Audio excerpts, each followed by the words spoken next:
City Series cigars and Citrus 7s, black cement 3s, 4s, the hairs and bread 11s. No doubt that I'll be wearing some fire at any sighting. With these Doran Becker 5s, you can see me in any lighting. It's exciting, I'll be flexing to the coldest degree. What's up, everybody? It's Sneakerhead M Checks. I got the 2026 University Blue Jordan 14s releasing Saturday, March 21st. So as usual, we're going to take a close detailed look at the shoe from all angles. I'm going to put these on and step around them so y'all can see how they look on feet. After that, I'm going to share my opinion on these, and then I'm going to talk about release predictions, how to make sure you don't get an ashy pair, and all that stuff. So let's get right to it. Suede material on the upper as opposed to nubuck. I wish they would have just kept the nubuck instead, but we'll talk a little bit more about that later. They did put the metal lace tips in these, which is nice, and they got the little jump man on them as they should. That was low-key necessary. I feel like the blue on these is slightly darker than it is on the originals. Still looks good though. I just don't like how the suede on these makes these look ashy in some parts, like this part right here. Now this is actually a good pair. You can see that the front of the shoe doesn't really have that. The other shoe doesn't really have too much of that, but like I said, this is a good pair. There's gonna be some other pairs that have that ashy look in other places. That's why I was saying I would have preferred the nubuck, or if they had to do the suede, I just wish it wasn't like dusty looking. You can see the same thing here on the inner side. It's a little more ashy back here on this shoe. The other one looks really good on this side. I know stuff like that is always going to vary pair to pair, shoe to shoe. One of my favorite things about these is how well this silver complements the black and blue together. And it matches the lace tips at the same time. So depending on how you wear them, like the way I lace my shoes, I'm always have the laces like hanging out here type shit. Y'all see when I do the on feet, but this is gonna hang about here where you can see how it complements that silver part. It's a minor detail, but that's why I was really happy to see that they put the metal lace tips on these again. Here's the back, gray number and logo here. Little University blue up at the top. Roman numeral 14 on the tongue here as usual. All black interior and a Carolina blue or University blue Jumpman on the insole. Outsoles are rather calm. Got black right here with some silver continued from that, part on the midsole. Blue Jumpman, blue circle with the 14 Roman numeral. These come in the new 2026 Jordan Face Box, second pair behind the Laker 4s to do so. Nothing special or extra inside, just the white paper, and here's the box label. Air Jordan 14 Retro in black, white, and University blue. Like, hold on. Where the fuck is the white at? I see black, blue, silver.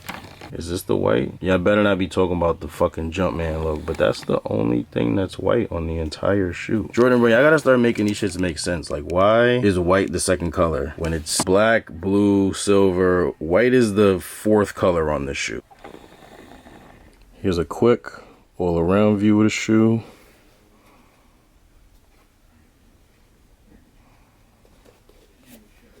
Alright, now so they look on feet. Her ex broke, that ain't true with me. Never. What I blew was really light like UNC. At least to me it was, when niggas stashes up. My money real right like most cars passengers. Start off in the back seat, end up in the passenger. So good, make me wanna eat it, I don't fast with her. Plus her ass nice, good view if you get in back of her. We falling for each other, it's mutual, I collapse. I like them. I've always loved this colorway. Definitely one of the best Jordan 14s ever in my opinion. Black and Carolina blue always looks great together, but it's just something about that combo on these is extra crazy. I don't know if it's the way the blue gleams in the light or the way the silver part complements the black and blue together, but whatever it is, these are fire for sure. But like I mentioned earlier, I wish they would have put nubuck on the upper like the originals had as opposed to the suede. Now besides the fact that these really didn't need any changes from the originals, the suede on them doesn't look bad. The problem I have with it is, like I said earlier, the fake ashy look it gives the shoe on some parts. Now also, like I mentioned earlier, that's going to vary pair to pair, shoe to shoe. Y'all know that. Some pairs are going to be more or less ashy looking than others. As we saw, this pair I have in hand is really good. Barely any ashiness on either side really, but not every pair is going to look this good. I had a pair last week that if you follow me on other platforms, you might have seen the reel or the TikTok I posted of them, but that pair was definitely more ashy on some parts than these are. And I've seen some pictures and videos online of some other pairs that look really bad. These shits look crazy. Like, they don't even really look black. It's like dark gray almost. I really wish that this pair was my size because this is how I need my pair to look. Like the suede. I don't know why this is even a thing with the amount of money that they have spending on shoes, especially when retail goes up almost every other year. But unfortunately, that's just how it is. Now, if you're like me and you want them, but you obviously don't want an ashy pair, you may have to put in a little extra work to make that happen. Now, obviously, if these don't sell out and end up sitting at retailers, it'll be a lot easier, where you can just walk into the store, see the pair they're giving you before you buy it, and if they don't bring out a good pair for you, you can always see if they have another in your size that looks better, or you could just choose not to buy them and look elsewhere. I mean, you know, you don't really want to be that guy that has them bringing out 7, 8 different pairs of shoes, but you know what? Sometimes you kind of do, because you may not want to be a pain in the ass to the workers, but at the same time, you don't want to spend $205 on a shoe you're not completely happy with when there may be a pair in there that you will be happy with. I mean, fuck it, they're gonna get commission, but if they do sell out first day, you're not gonna have that luxury. So another option would be to buy multiple pairs at retail, keep the best pair for yourself, and then return and resell the rest. Now, I know that's doing a lot. A lot of people don't want to go through all that, and I understand that. So I'm not trying to tell y'all what to do, but that's what I'm going to do, because I need these. I always liked the originals, but I never had a pair. I was actually seriously considering buying a pair from 2006 not too long ago. It was just hard finding a good pair for a good price this many years after release. And then you got to consider the risk of them crumbling and stuff, so I really wasn't trying to pay nothing crazy for them. But then I heard they were coming out again, so I decided to wait and see how these were going to be. And even though the material change is a little disappointing, I can still rock with them. It's honestly really not that different. It's not like they did like leather or some shit and completely changed it. I mean, Suede and nubuck are at least like kind of, you know, similar, a lot closer than leather. It's cool. They still fire. I just gotta have a pair that's not ashy looking. But leave me a comment and let me know your opinion on these and if you plan on copping or not. Now, I heard these were going to be somewhat limited, but looking at market right now, prices aren't that much above retail, which is usually a sign that they'll be easy to get for retail. I have no doubts, because of the source that I got it from, that they are going to be somewhat limited, but you know, there's levels to being limited. You shouldn't really have too much trouble getting these for retail. However, keep in mind how they do limit certain releases, you know, like they do 17s and stuff like that. Like, I know 14s are more popular than 17s, but still, they're one of those higher number Jordans that aren't quite as popular as a lot of the lower number ones, so I would never be shocked to see these get that treatment. Usually, the University blue colorways just sell really well in general. I mean, these didn't get the like March Madness promo that, like, for example, either of these got, which, you know, usually going along with the March Madness just kind of hypes them up a little bit, but I don't know if they necessarily need that. I don't know if they sell like that because of that, or if people just like the colorways, because I mean, this is a really nice colorway, even if you don't love 14s, but all in all, I don't think they'll be really tough to get. If you do want them, just don't sleep on them. Even if they don't sell out right away, they probably won't sit around long enough to like go on sale and stuff, you know, but we'll see how the release goes. Just remember, Sneakers app is not, I always say this, Sneakers app is not the only source of getting sneakers, so if you don't get them on there are other retailers you should try, and if you for some reason don't get them anywhere else, there's a good chance that they will restock. So if you have enough patience and you're more so determined just to get them for retail, then keep an eye out for those. There's never any guarantee on how much they're going to restock, where they're going to restock. There's no like consistent pattern to it, so you just got to keep an eye out. If this was helpful or taught you anything, I really appreciate if you like the video, and if you're interested in more reviews like this or any other sneaker related content, please do us both a favor and subscribe to my channel if you haven't done so already. Once you're subscribed, make sure you tap that little bell icon where the subscribe button was and select all. That way when I put a new video out, you get notified, you won't miss out on anything. Thank you all for watching. Everybody, please stay safe and healthy out there, and I'll see you next time.